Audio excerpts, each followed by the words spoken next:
Hi, welcome to NDE TV. I'm Peggy Robinson. Today's guest is Brian Berry, and I am excited to hear his story.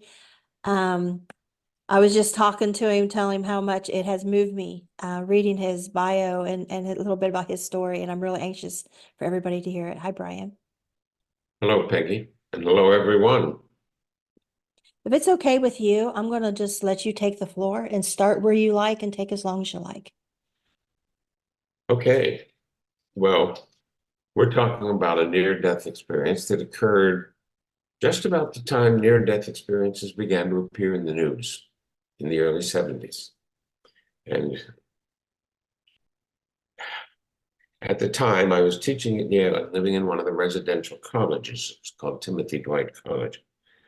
And I had a wife and two sons, and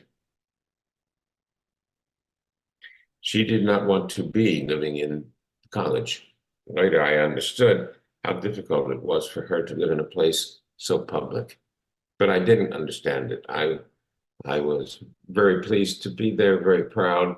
Only a few years before, I was literally penniless photographer, and now I was teaching photography at Yale, and they gave us a lovely apartment to live in. And so I was fixing up this little house we had in the country, and in little is the word, it was tiny. And I was putting polyurethane on the floors. It was raining outside and the windows were closed. I should have known better, but it was kind of a setup, Peggy. I didn't realize.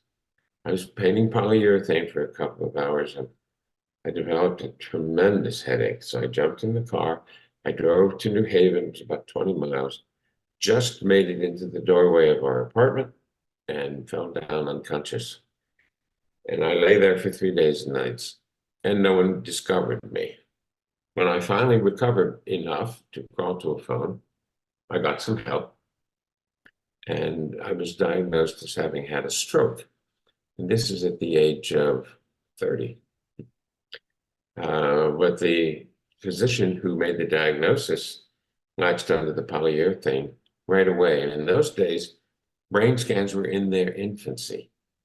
But he arranged for me to get a scan at Yale Medical Center. And they said, "Have you ever been shot in the back of the head with a very small caliber bullet? You have a lesion back here." And that was the stroke. That was the form that this polyurethane took. Well, that whole story would have been down and all bad, except that during that 3-day period, I had a vision, only one. And in that vision, a silver-haired man found me in the doorway, lifted me up, stood behind me, and honestly, magically flew me to a mountaintop. And I never saw his face, but he filled me with love. And now we can talk about unconditional love. That's a phrase people know, but I didn't know that love then. It was just the most extraordinary, fulfilling love I had ever felt. And he set me down in a temple on that mountaintop and opened the record of my life. And I could see that it was all selfish from start to finish. And he said, "This life is a rag, isn't it?" There was no judgment in his voice. I mean, there it was. I could see it too. And then he took me back down the mountain. And at some point, then I woke up. And all I wanted in the world was to feel that love again. There was so much love.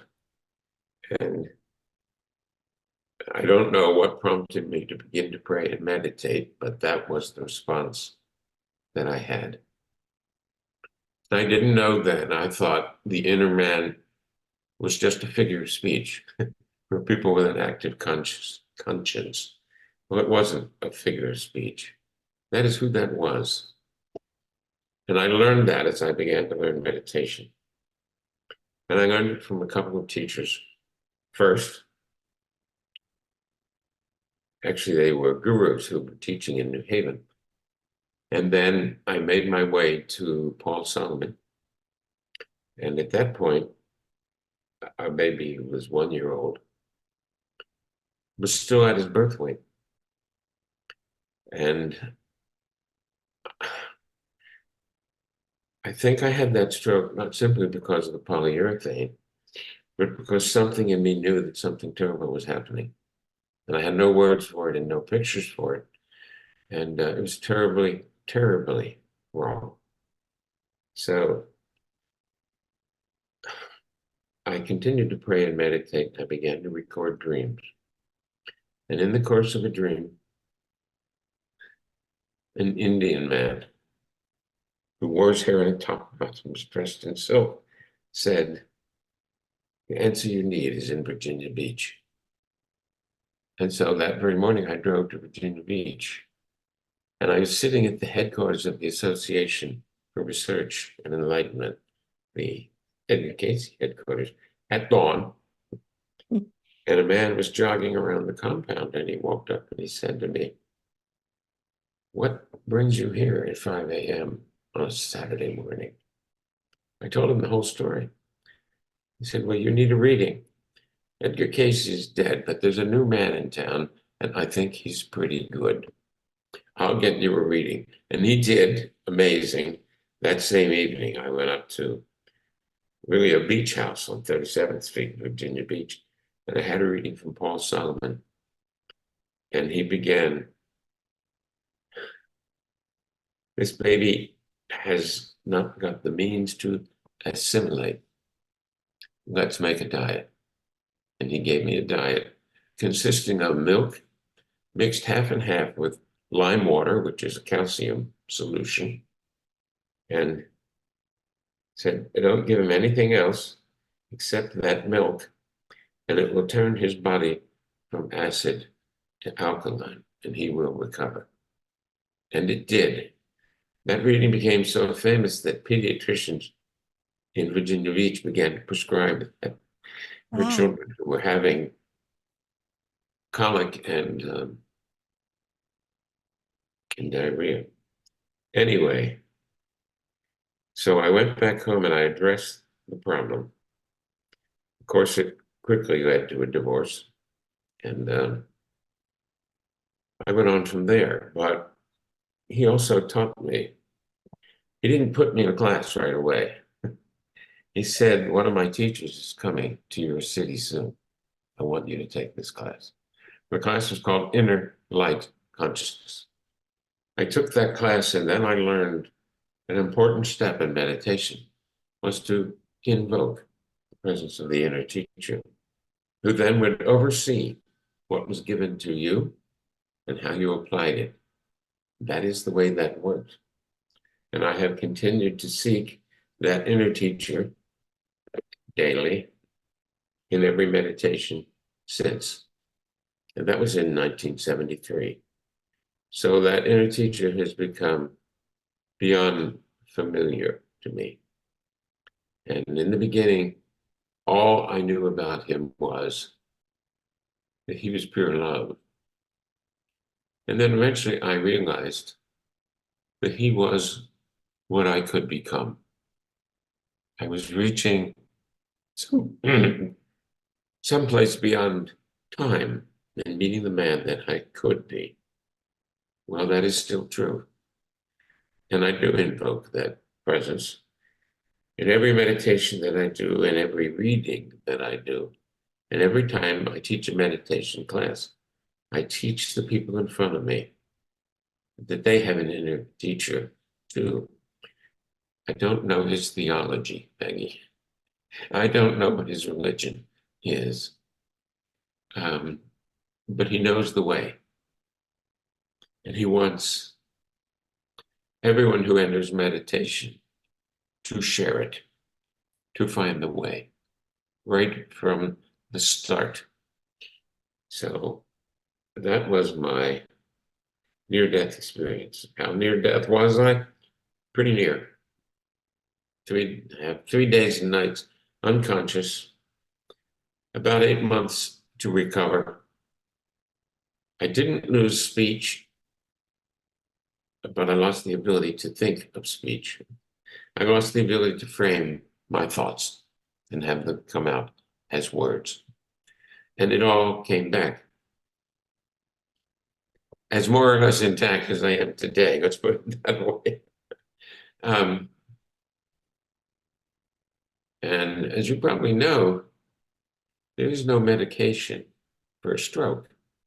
Rest is the only prescription. And I had to resolve that stress. And I had to resolve it working from my own ragged state. So I was motivated to learn to meditate. I was motivated to learn to apply what came in meditation. And most of it came in dreams. And right at the end of the reading, Paul Solomon said to me, now this one can receive guidance perfectly well in the dream state. And so choosing the subject before each dream, you will understand what is given. And that was true. From that point on, You I'm choose sorry, the I'm sorry, you choose the subject before each dream? choose the subject for a dream before I enter sleep. How do you That do leads that? directly to lucid dreams. You're aware that you're dreaming. You remember why you have entered sleep. You remember, I'm saying you, I remember what was my question, what was my need, and the dream would give me the answers that I need. And that is still true. I don't have to dream lucidly anymore every time I need an answer. I can pray and meditate. I want to say like everybody else, but no, like everybody in your audience, is that I could pray and meditate and get the answers that I needed. That is still true. And that is what I taught people to do and still do. And in those days, I was a photographer and a teacher of photography. Well, many things unfolded that caused me to say, this is so extraordinary. Why me? Why am I so special? And what I would be told was, you're not special. This is for everyone to do. This is what dreams are for. And what you saw that day in the temple, that I suppose it was a day,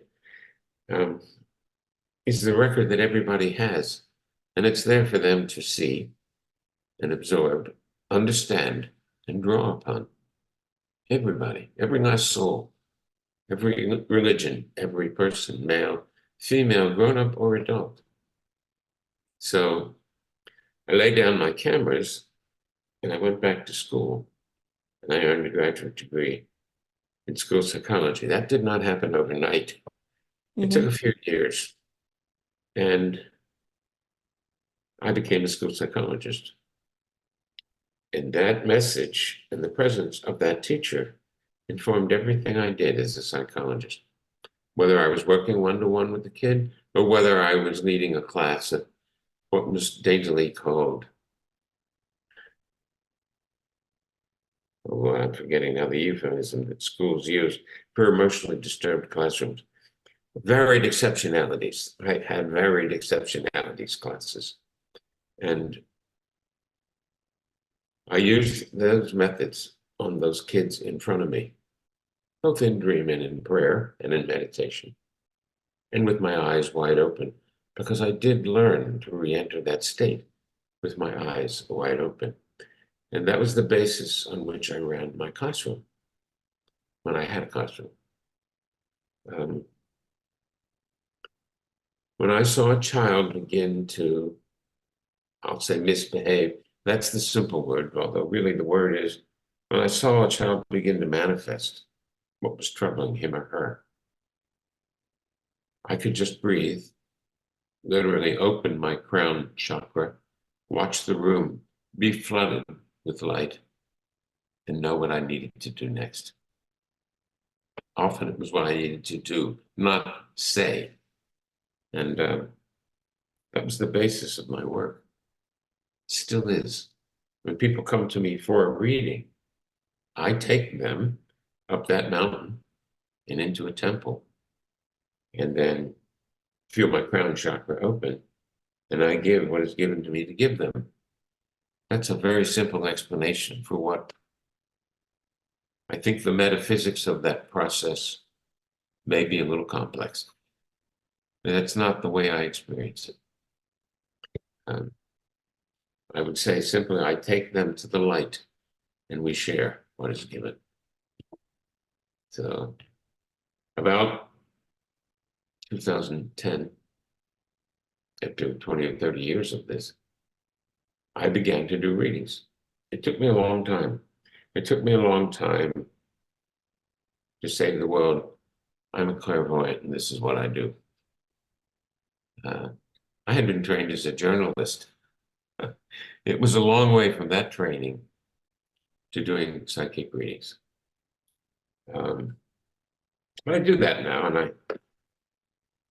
and actually during the pandemic, I finally forced myself to sit down and write a book about it, which I did. And I gave you that title in the stuff I sent you, For Channels, Healers, and Helpers, and it's published on Amazon. What, can you tell me the name again so everybody can hear? Yes, For Channels, comma, Healers, comma, and Helpers. Okay. I I'll found put it a link to very, that book in the description. yes, and I meant it to be a book for others who found themselves in that situation. They were channeling, they were healing, and they didn't know what to call it, and they didn't want people to know. That's almost everybody who channels. So the world does not look kindly on, I want to say, us, even though there are a lot of us, thousands, and they ask for explanations of how it's done. They ask for proof. And the only proof I have is that when people apply what I give them in a reading, they get better. Well, not everyone applies it.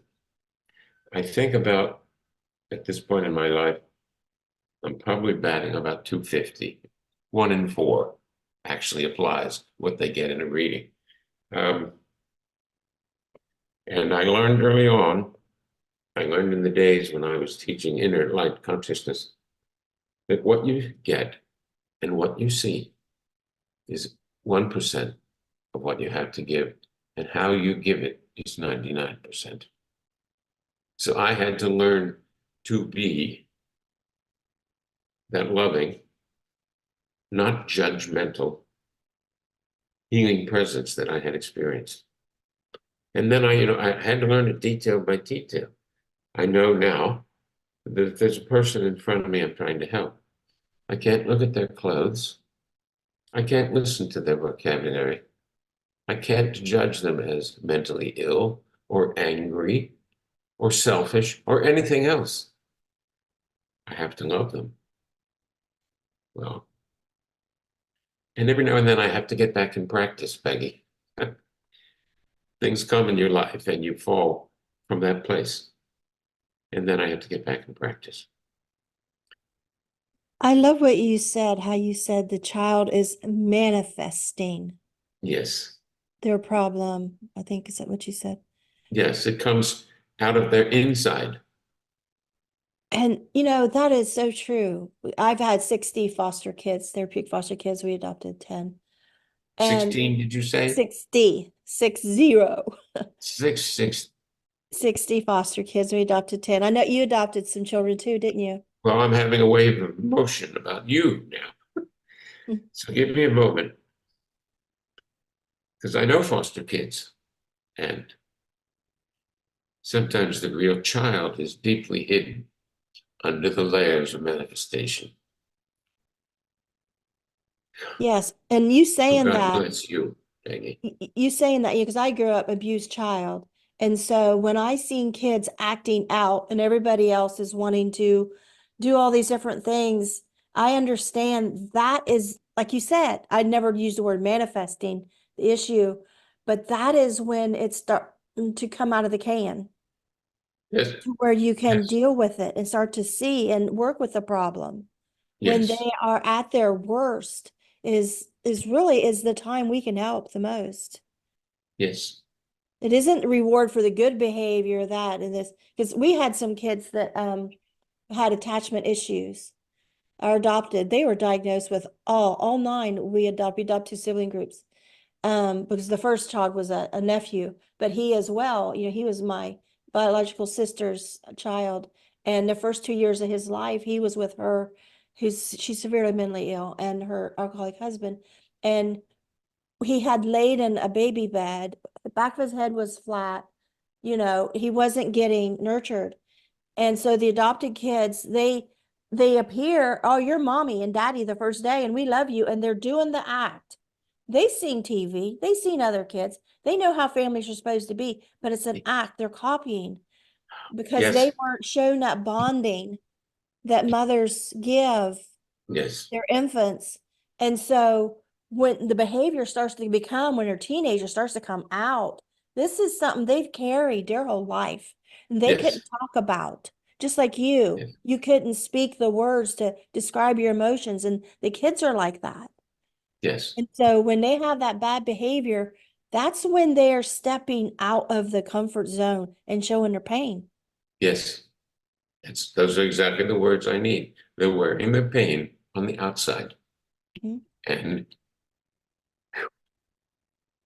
you have to reach in and touch the real child that's in there, screaming in pain, The as a wounded rule. child, yeah.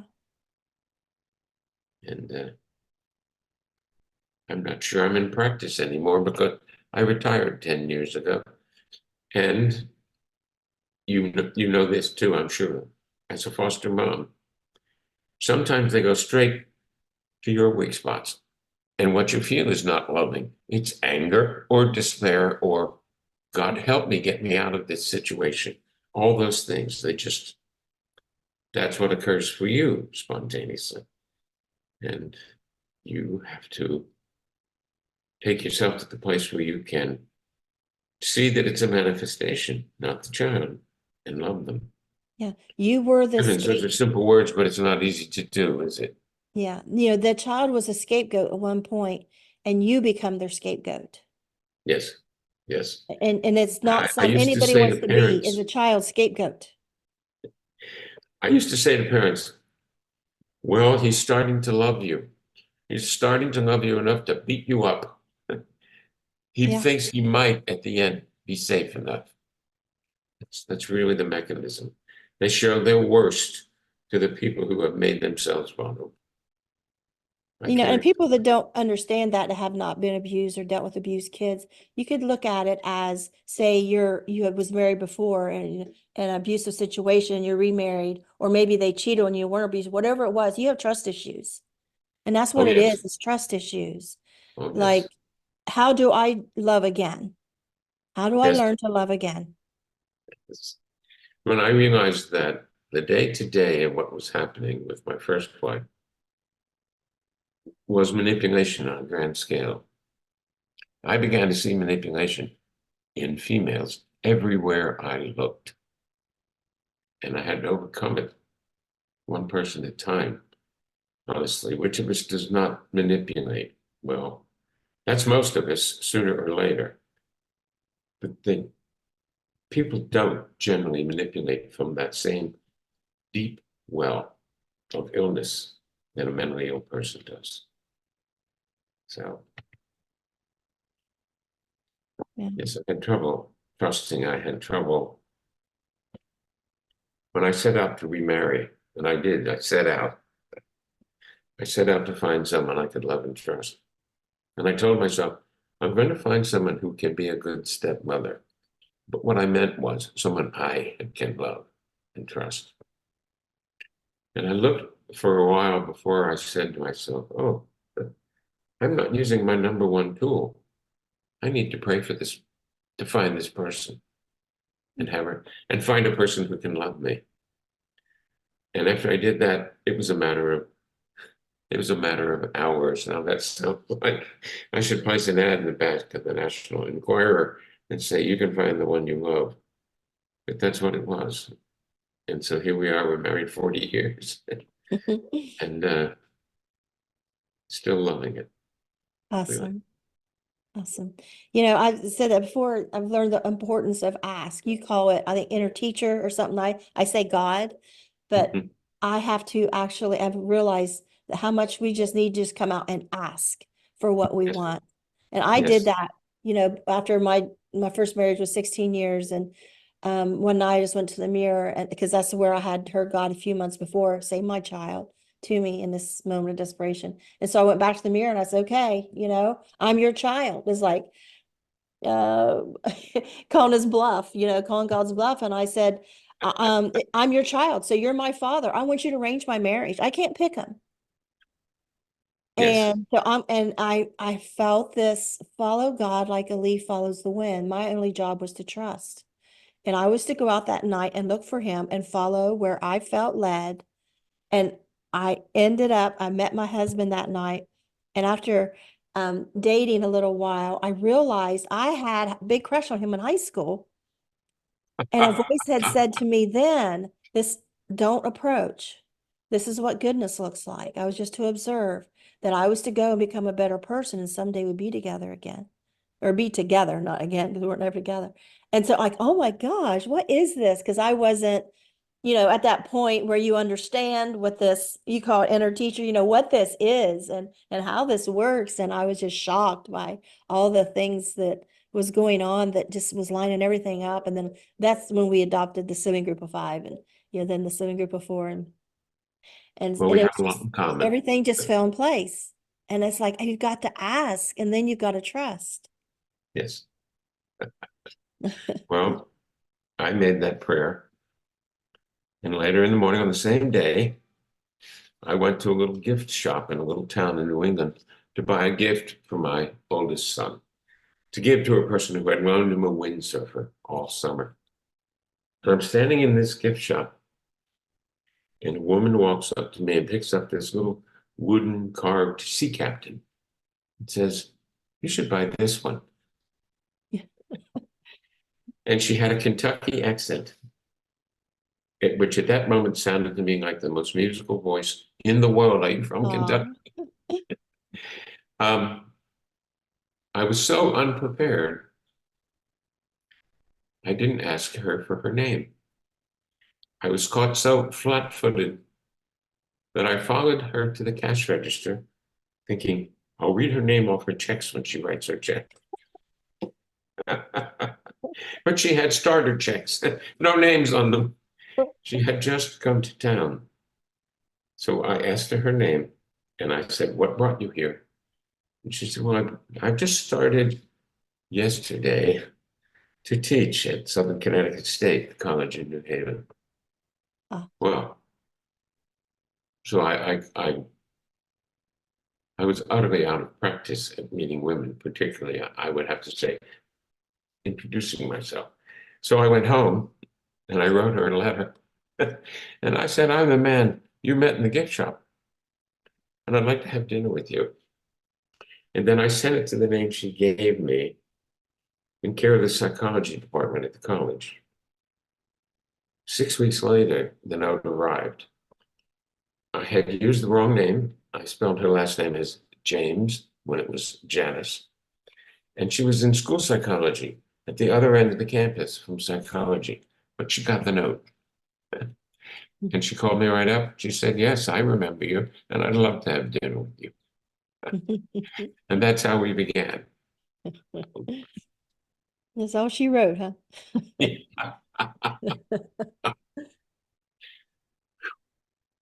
Well, it's right, it's right. Yes. And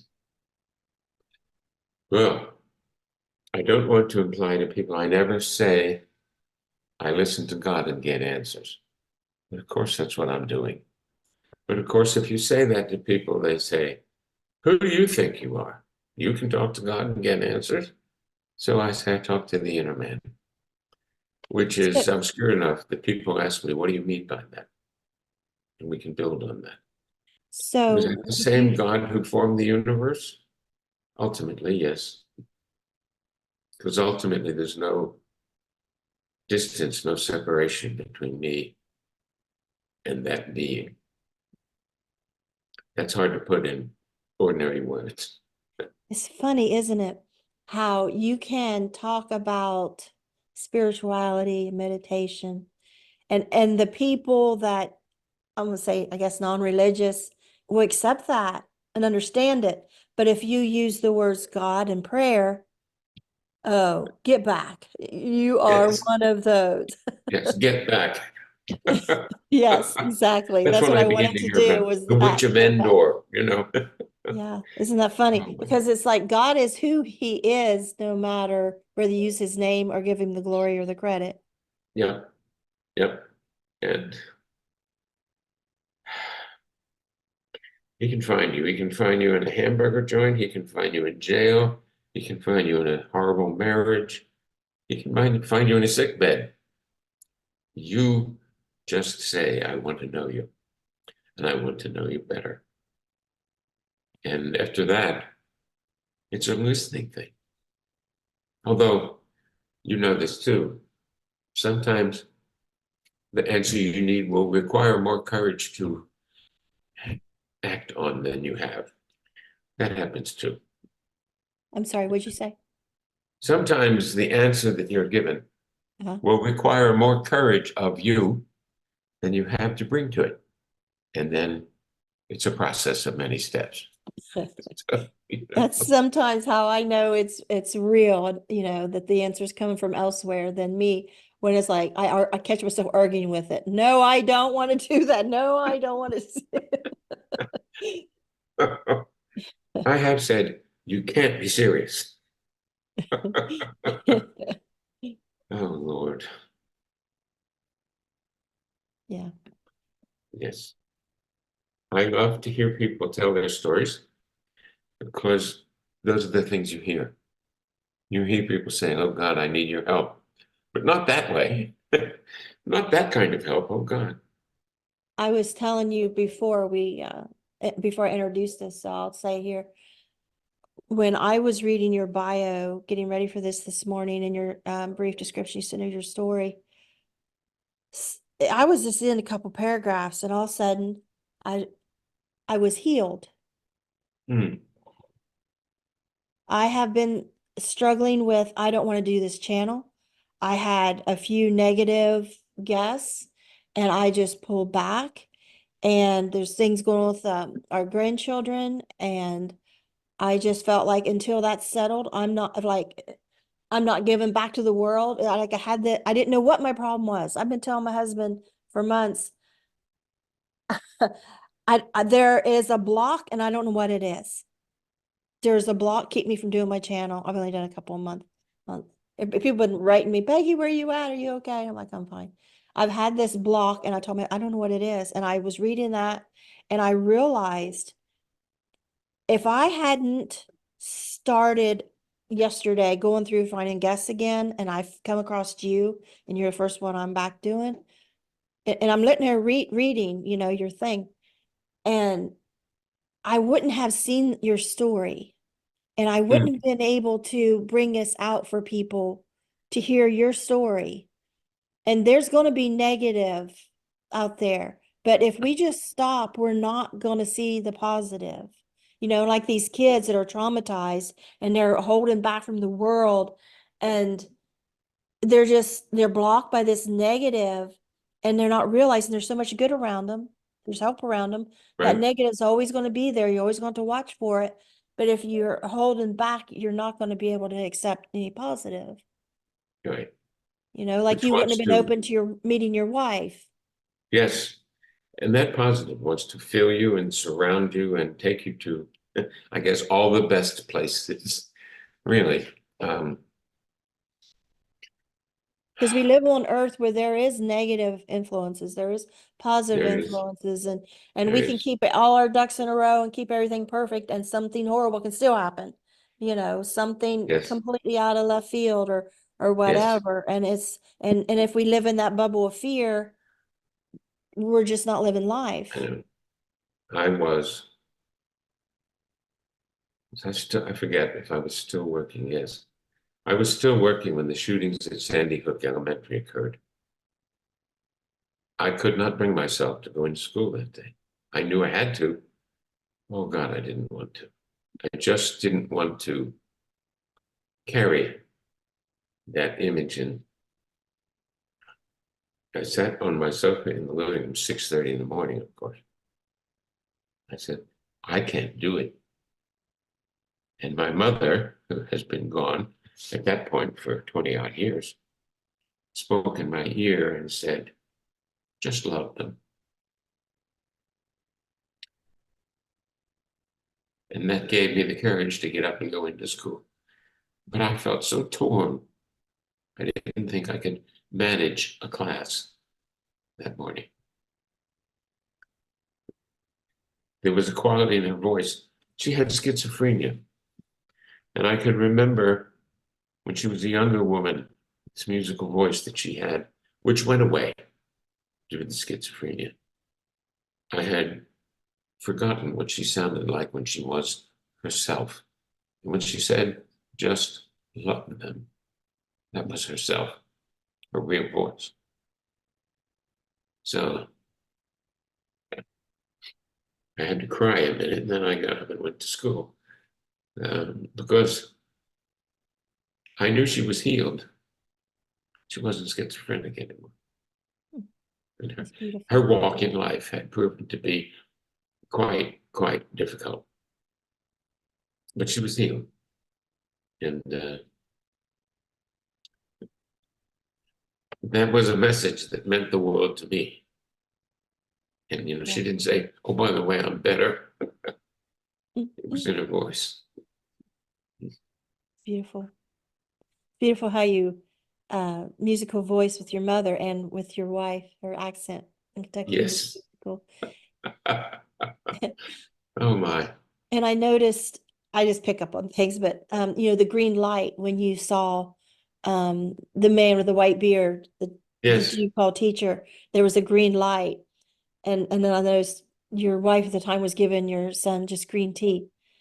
And I'm like, huh. You know. I've never made that link. Well,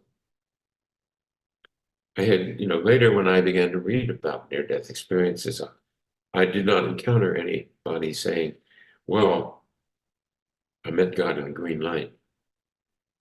But I suppose it was a year afterward, Paul Solomon came to New Haven and we had dinner and I told him that story. And he said, well, I want you to come tonight because I'm going to teach the meditation I always teach, which involves sitting in the middle of a meadow, which you create, it's your own creative mind, and then climbing a mountain that has 7 terraced gardens, each garden having its own color. On the green garden, we meet the teacher. And I had been given the inner light consciousness teaching intact.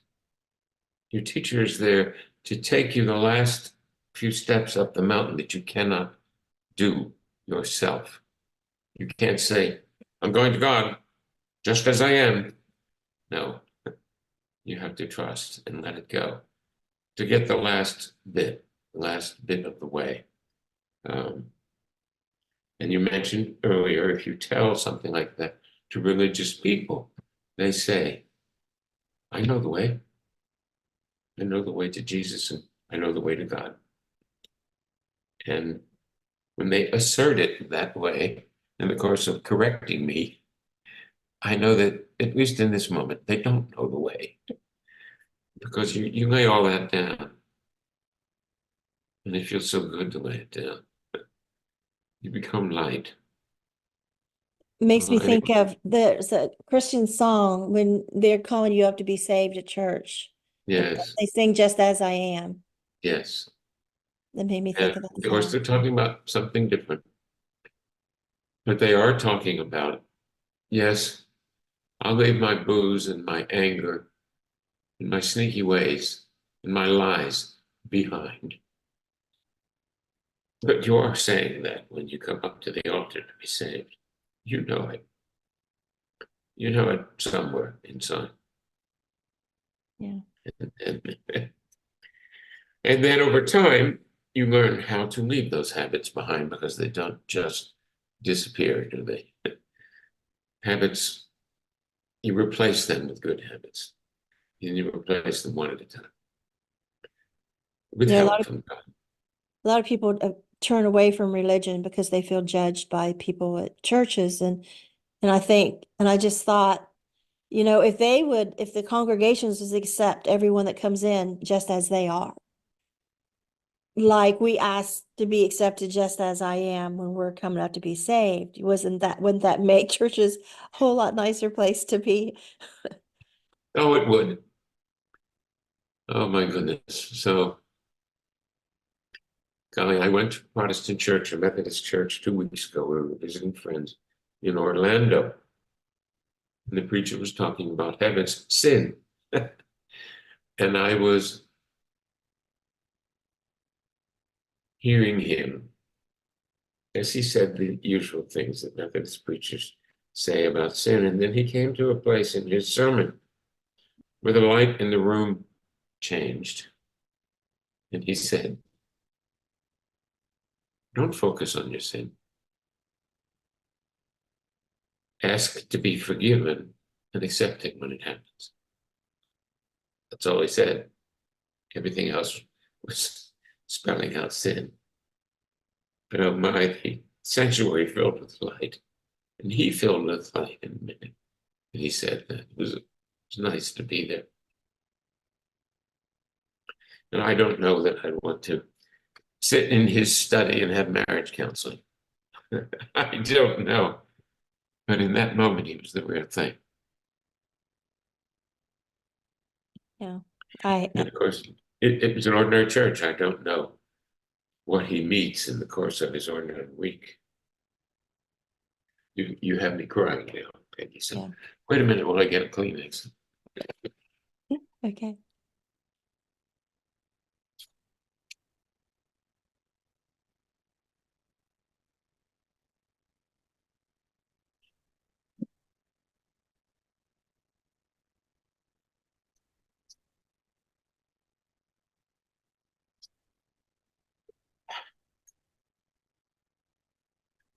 I was saying before we got started here today that I'm sitting here in Long Bottom, Ohio, next to Cowfield, and this Appalachian. I consider myself a hillbilly, and I'm sitting here reading your bios, like your education, you teaching at Yale, was it? Yes. I'm like, Good who am I job. talking to on a date? I couldn't have made that happen. I absolutely couldn't. It was handed to me. Well, they say, handed to me on a platter.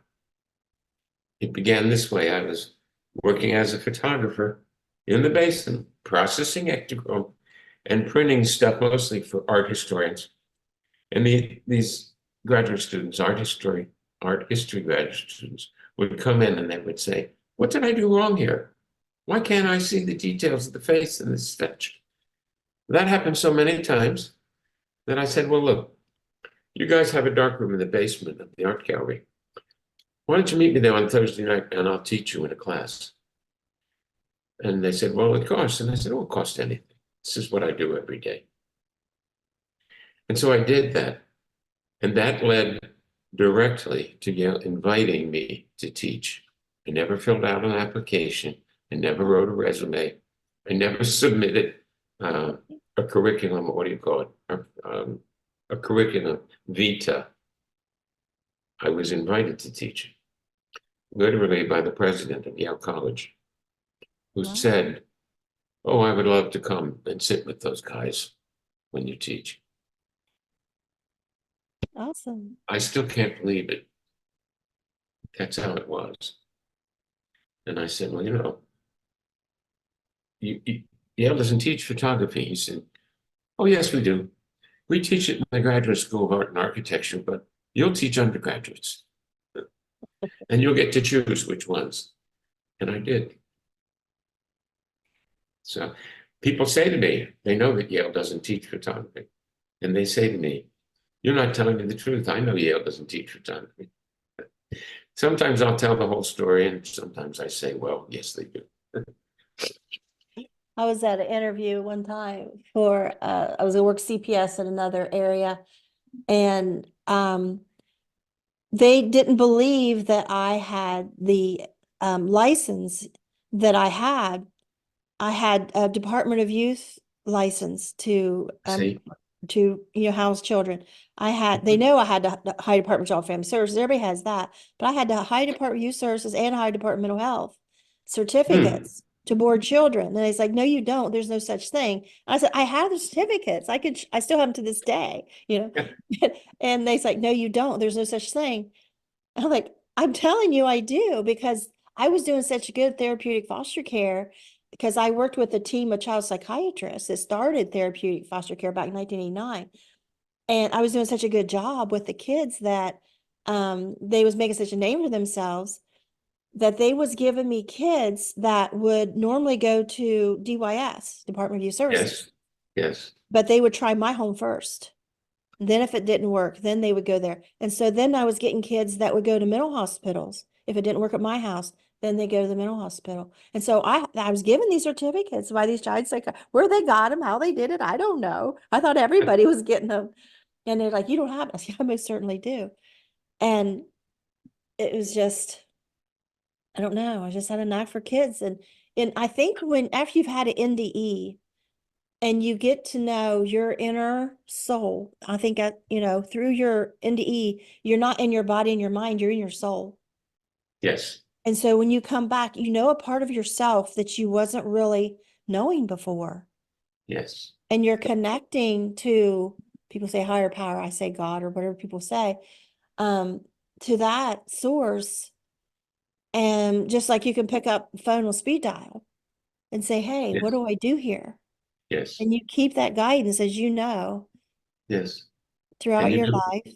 and aren't you sometimes amazed when you're in that situation and something bad is manifesting? Aren't you sometimes amazed at the words that come out of your mouth? Yes.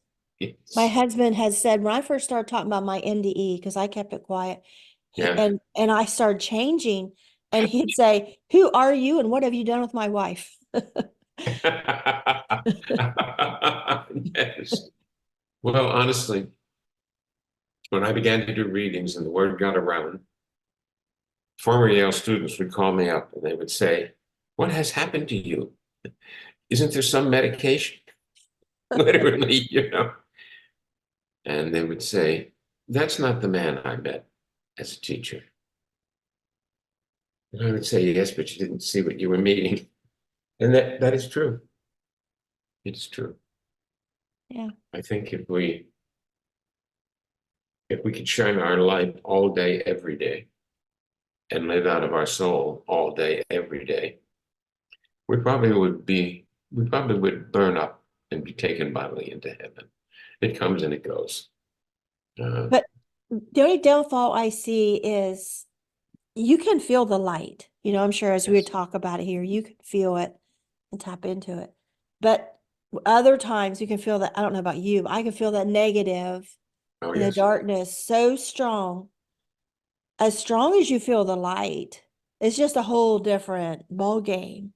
And I feel like I have to literally crawl out of a hole and back up to get.